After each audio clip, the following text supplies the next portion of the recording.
ओम शांति। 10 मई 2023 प्रातः मुरली। ओम शांति। बाप दादा मधुबन। आज बाबा ने सुनाया, मीठे बच्चे, तुम रूहानी सोशल वर्कर हो। तुम्हें भारत को स्वर्ग बनाने की सेवा करनी है, दुख धाम को सुखधाम बनाना है। मीठे बच्चे, तुम रूहानी सोशल वर्कर हो। तुम्हें भारत को स्वर्ग बनाने की सेवा करनी है, दुख धाम को सुखधाम बनाना है। प्रश्न बाबा ने किया, संगम पर तुम ब्राह्मण बच्चे किस बात में बहुत तीखे बन जाते हो? उत्तर, सभी मनुष्य आत्माओं की मनोकामनाएं पूर्ण करने में अभी तुम एक्सपर्ट बने हो। मनुष्यों की कामना मुक्ति और जीवन मुक्ति पाने की है, वह तुम्हें पूर्ण करनी है। तुम सभी को शांति का रास्ता बताते हो। शांति कोई जंगल में नहीं मिलती, लेकिन आत्मा का स्वधर्म ही शांति है। इसलिए क्या दिखाते भक्ति मार्ग में? रानी के गले में हार पड़ा था, लेकिन वह भूल गई थी और उसने सारे महल में ढूंढ निकाला, लेकिन बाद में याद आया कि हार तो मेरे गले में ही है। तो वास्तव में शांति हम आत्माओं का स्वधर्म है, लेकिन हम बाहर क्यों ढूंढ रहे हैं? क्योंकि अपने स्वधर्म को भूल चुके हैं। बाबा ने कहा, शांति तुम्हारा स्वधर्म है, इसे बाहर ढूंढने की जरूरत नहीं। शरीर से डिटैच हो, बाप को याद करो तो सुख शांति का वर्षा मिल जाएगा।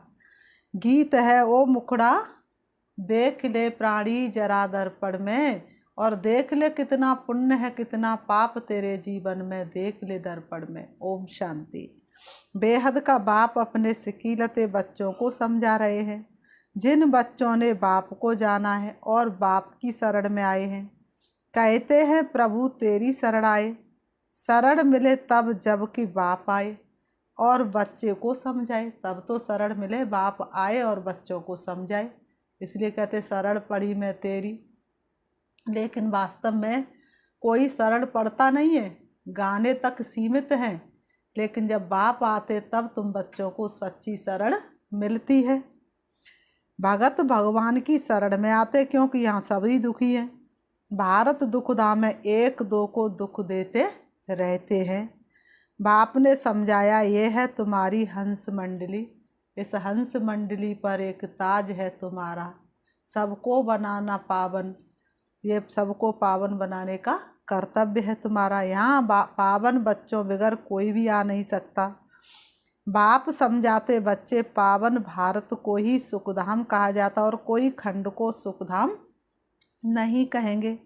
भारत ही सुखधाम और भारत ही दुखधाम बनता है। भारतवासी बहुत दुखी है क्योंकि पतित हैं, परंतु ये बात उन्हें कोई समझाते नहीं। बाप समझाते हैं, सन्यासी पावन है, घर बार छोड़ते हैं, परंतु खुद भी गाते हैं, पतित पावन सीताराम, रघुपति राघव राजा राम। अभी तुम आए हो पतित पावन बाप के पास, जो एक ही परमपिता परमात्मा है, वही सारी दुनिया को पावन बनाते हैं। मनुष्य मनुष्य को पावन बना ना सके। बाबा कहते मनुष्य मनुष्य को पावन बना ना सके। ये है ही पतित दुनिया, कोई भी पावन नहीं।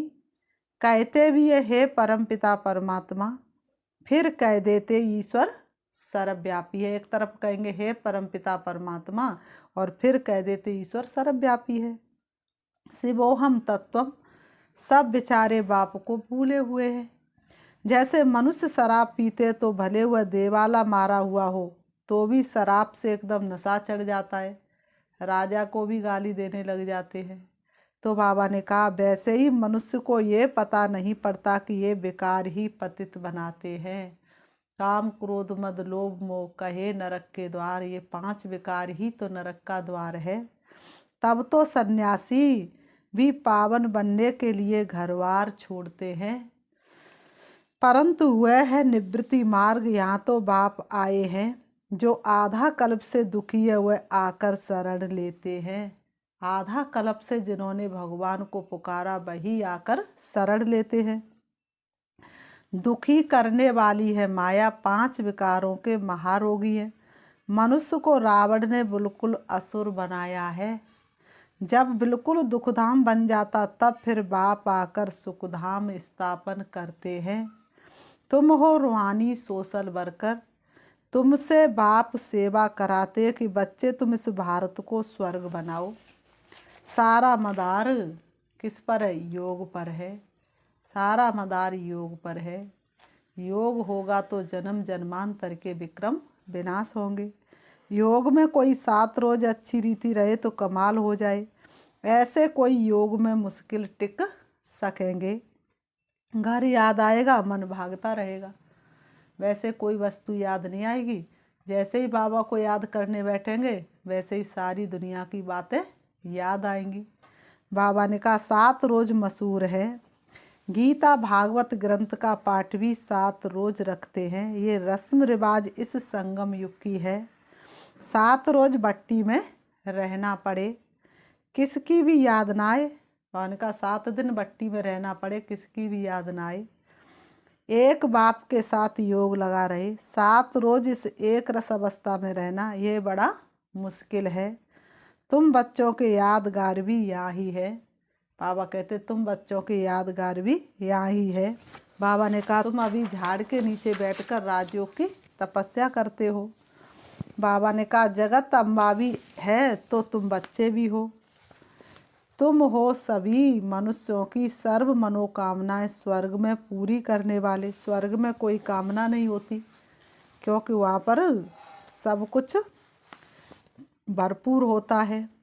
बाबा ने कहा अथवा मनुष्यों को मुक्ति जीवन मुक्ति का फल देने वाले तुम एक्सपर्ट हो।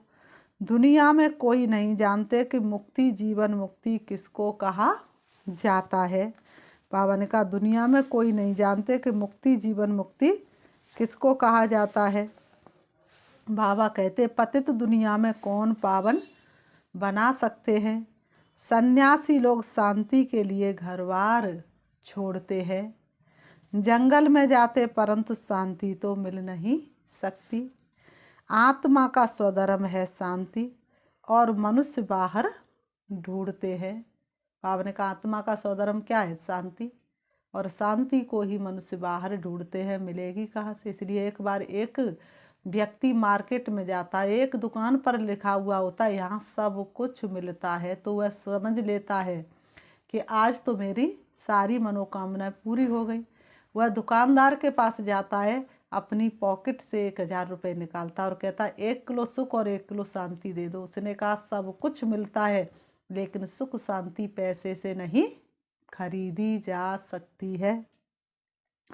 तो ये आर्गन्स है, चाहे कर्मेंद्रियों से काम लो या ना लो, हम आत्मा इस शरीर से अपने को डिटैच कर लेते हैं।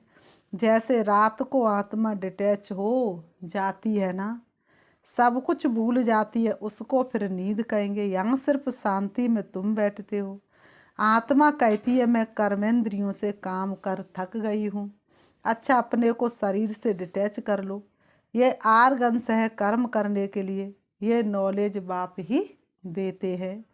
डिटैच कर बैठ जाओ, कुछ ना बोलो, परंतु ऐसे डिटैच हो कहाँ तक बैठेंगे। बाबा ने कहा ऐसे डिटैच हो कहाँ तक बैठेंगे। ये तो तुम जानते हो कर्म बगैर कोई रह ना सके। बाबा ने कहा ये तो तुम बच्चे जानते हो कि कर्म किए बिना कोई रह ना सके। डिटैच तो हुए परंतु साथ में फ़ायदा भी चाहिए। सिर्फ डिटैच हो बैठने से इतना फ़ायदा नहीं होगा। डिटैच हो फिर मुझे याद करो तो तुमको फ़ायदा होगा, शक्ति मिलेगी। बाबा ने कहा शरीर से अलग हो जाओ, सारी बातों को डिलीट कर दो और मन को एकाग्र कर लो, लेकिन बाप को याद ना करो तो पाप कर्म नहीं बनेंगे लेकिन पुण्य की पूंजी भी जमानी होगी। अगर शरीर से डिटैच होकर के कृष्ण बाप को याद करेंगे तो बहुत सारी शक्ति मिलेगी और तुम्हारे जन्म जन्मांतर के विक्रम विनाश होंगे। बाप अपने बच्चों को समझाते हैं, बच्चे ये ज्ञान इंद्र सभा है, यहाँ तुम सब रत्न बैठे हो। कोई पत्थर बुद्धि बैठा होगा तो वायुमंडल खराब कर देगा, क्योंकि शिव बाबा की याद में रहेगा नहीं। उनको अपने मित्र संबंधी याद पड़ते रहेंगे, तुमको तो अपने बाप को निरंतर याद करना है। यह कोई कॉमन सत्संग नहीं है, ये बहुत बड़ी यूनिवर्सिटी है। मेडिकल कॉलेज में कोई अनपढ़ आकर बैठे तो कुछ नहीं समझेगा, उनको तो अलाउ नहीं करेंगे, सिर्फ देखने से कुछ समझ नहीं सकेंगे। इस नॉलेज को भी भिखारी पतित समझ ना सके, इसलिए ऐसे को अलाउ नहीं किया जाता है। कोई कहे कि हम क्लास में आवे लेक्चर सुने, परंतु इससे कुछ समझ नहीं सकेगा। यह यूनिवर्सिटी है मलेच्छ से स्वच्छ देवता बनने के लिए। यहाँ ऐसे कोई को अलाउ नहीं किया जाता है। बाप को तो जान ना सके, बाप है गुप्त। तुम जानते हो बेहद के बाप की शरण में आए हैं। तुम जानते हो अब हम बेहद के बाप की शरण में आए हैं। कर लो अनुभव प्रभु प्यार का, वाहों में वो समा रहा, वो रत्नागर दया का सागर, रतन अनोखे लुटा रहा, आओ प्रभु शरण आओ। तो इस समय वह तुम्हें अपनी शरण में बुला रहा है। बाप से सदा सुख का वर्षा लेने, बाप खुद कहते ये ब्रह्मा का जो शरीर है ये बहुत जन्मों के अंत का वानप्रस्थ अवस्था वाला है। ये भी बहुत शास्त्र आदि पढ़ा हुआ है। अभी मैं सब वेद शास्त्रों का सार इन द्वारा सुनाता हूँ। ब्रह्मा के हाथ में शास्त्र दिखाते विष्णु की नाभि कमल से ब्रह्मा निकला। समझाया है विष्णु की नाभि कमल से ब्रह्मा, ब्रह्मा की नाभि कमल से विष्णु निकला है।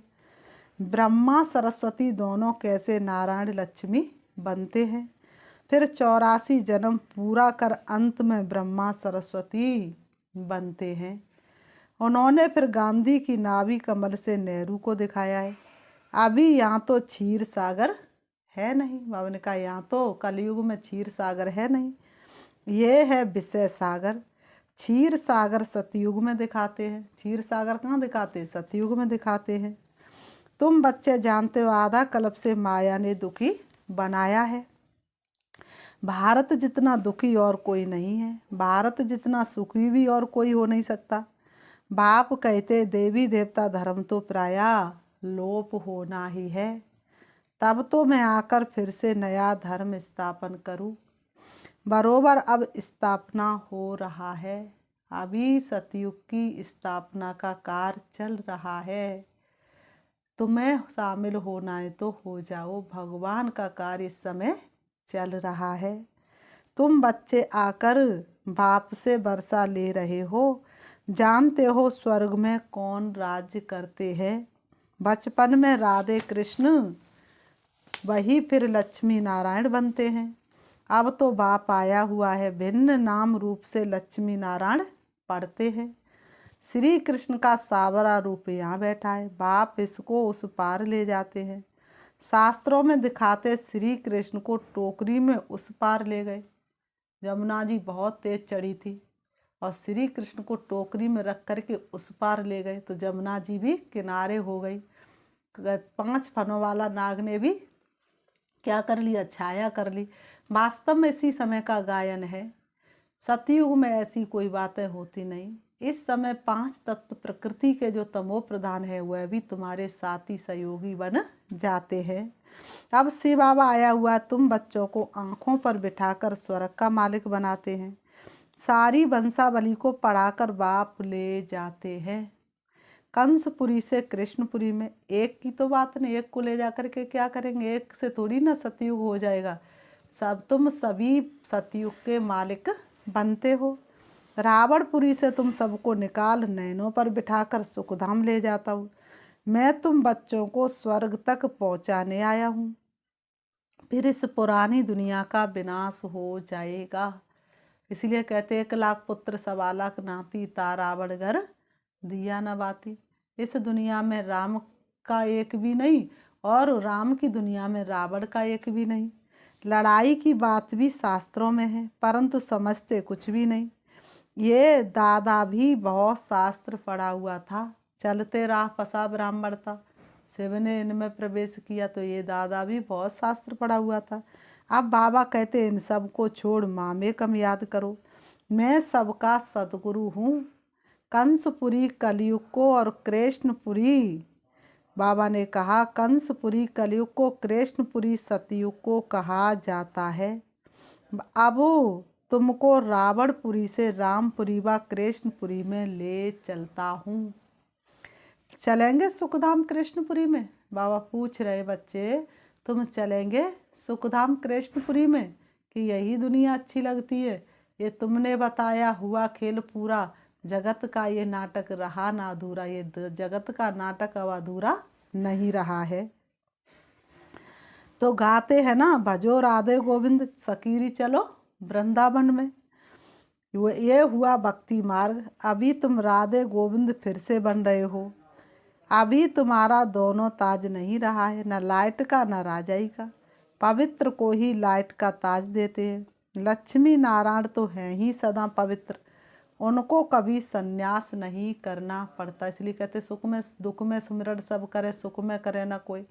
और जो सुख में करे तो दुख का एक हो। तो सत्युग त्रेता में कोई सुमिरन करता ही नहीं है, और ना ही किसी को संन्यास करने की ज़रूरत, ना किसी को गुरु ढूंढने की ज़रूरत, ना मंदिर बनाने की ज़रूरत। जहाँ साक्षात लक्ष्मी नारायण राज्य कर रहे हो वहाँ किसी चीज़ की कमी।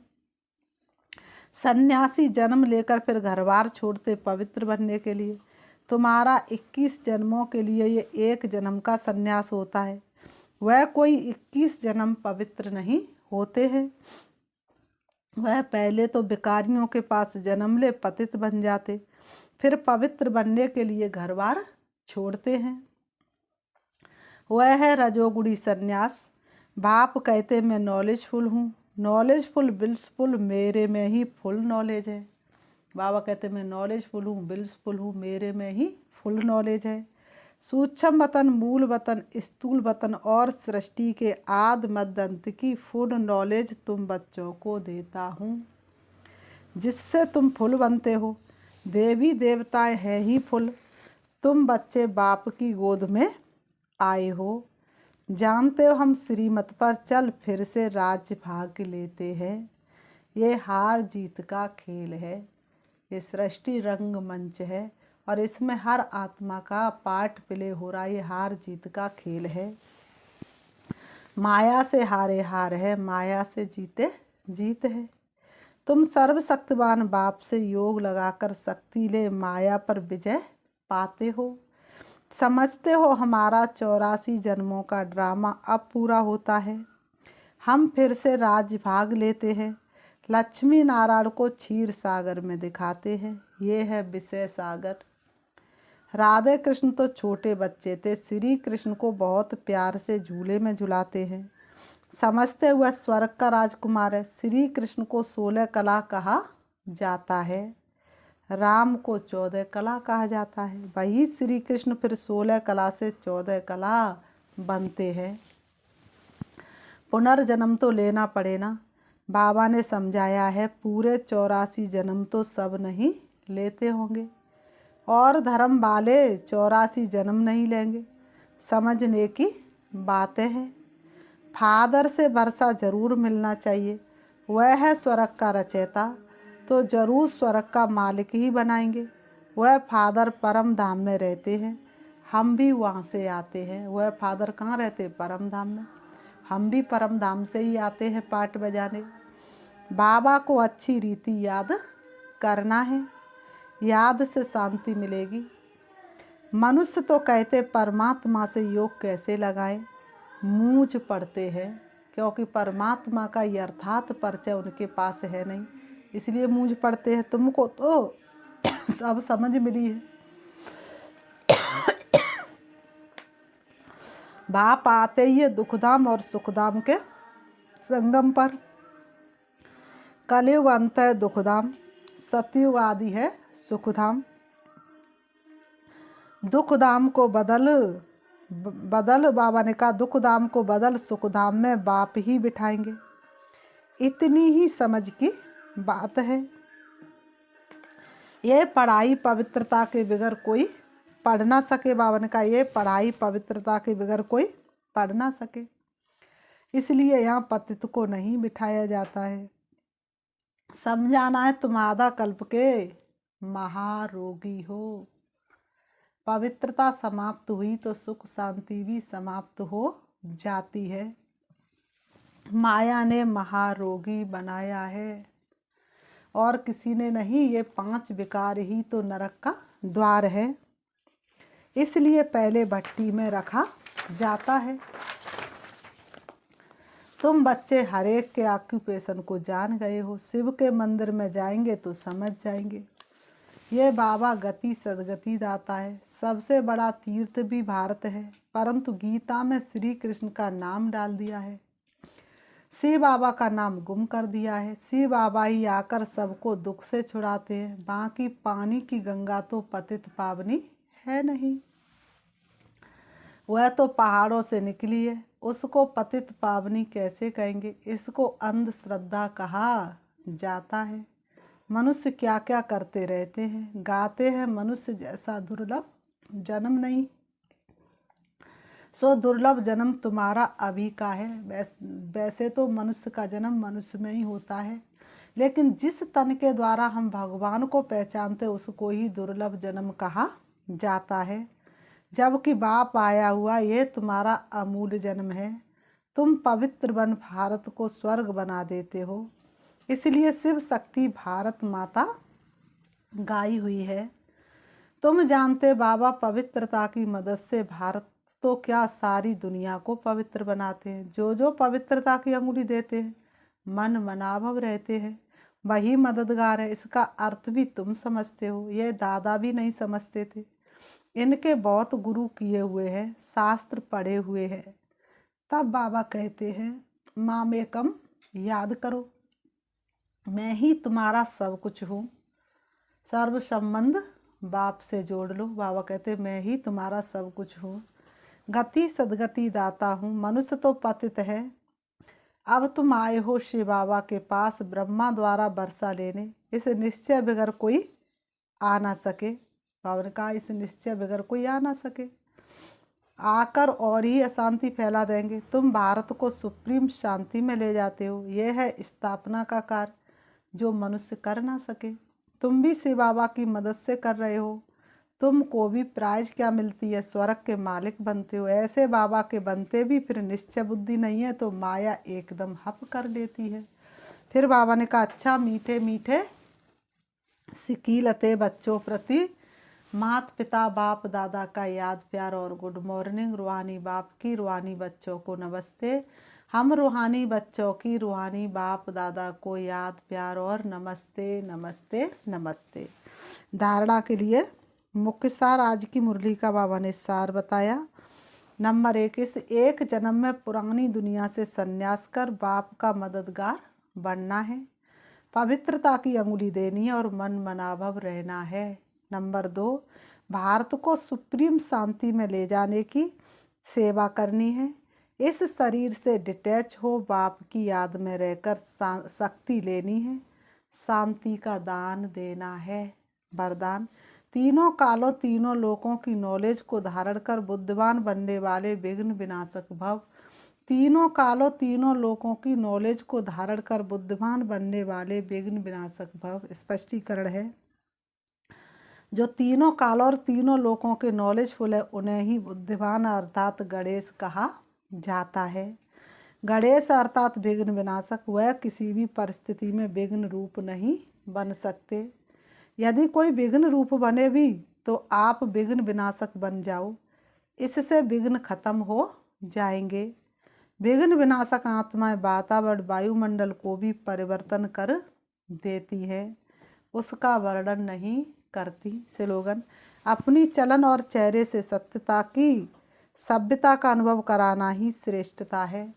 अपनी चलन और चेहरे से सत्यता की सभ्यता का अनुभव कराना ही श्रेष्ठता। अच्छा, ओम शांति ओम। अभी हम 5 मिनट बाबा को याद करते हैं, देखेंगे अपने आप को चमकती हुई ज्योति के रूप में। मैं आत्मा लाइट स्वरूप हूँ, दोनों ग्रहों के बीच ब्रह्मकुटी में विराजमान हूँ। प्यारे पिता परमात्मा की संतान हूँ। सृष्टि रंगमंच पर पाठ बजाने आई हूँ। अब मेरा पाठ पूरा हुआ। मुझे अपने घर वापस जाना है। मैं आत्मा चली जा रही हूँ, मन और बुद्धि से हवा से भी तेज, सूरज चांद सितारों से पार, सूक्ष्म वतन से भी दूर पहुंच जाती हूँ हल्के सुनहरे लाल रंग के आसमान में, जहाँ चमकता हुआ दिव्य सितारा है। वही मेरा शिव बाबा है। मैं आत्मा शिव बाबा के सामने हूँ। उनकी शक्तिशाली किरणों का अनुभव कर रही हूँ। उनकी शक्तियों से मैं पावन हो रही हूँ, भरपूर हो रही हूँ। बाबा ने बताया, अपनी हर कमी कमजोरी को समाप्त करना है। बाबा की शक्तिशाली किरणों से मेरी एक एक कमी कमजोरी समाप्त हो रही है और मेरे अंदर दिव्य गुण प्रवेश कर रहे हैं। मैं आत्मा दिव्य गुणों से सजती जा रही हूँ। मेरा संपूर्ण श्रृंगार हो रहा है। मेरे अंदर एक एक गुण और एक एक शक्तियाँ आ रही हैं। शिव बाबा से शक्ति लेकर मैं वापस आ रही हूँ। परम धाम से नीचे, सूक्ष्म वतन से भी नीचे, तारागढ़ से भी नीचे, चंद्रमा से भी नीचे, सूरज से भी नीचे आ जाती हूँ सृष्टि रंगमंच पर। आकर के दोनों भ्रुओं के बीच प्रकृति में विराजमान हो जाती हूँ। अब मुझे बाप के साथ का अनुभव हो रहा है। मैं और मेरा बाबा दोनों आपस में कंबाइंड है। बाप मेरे साथ है। ओम शांति।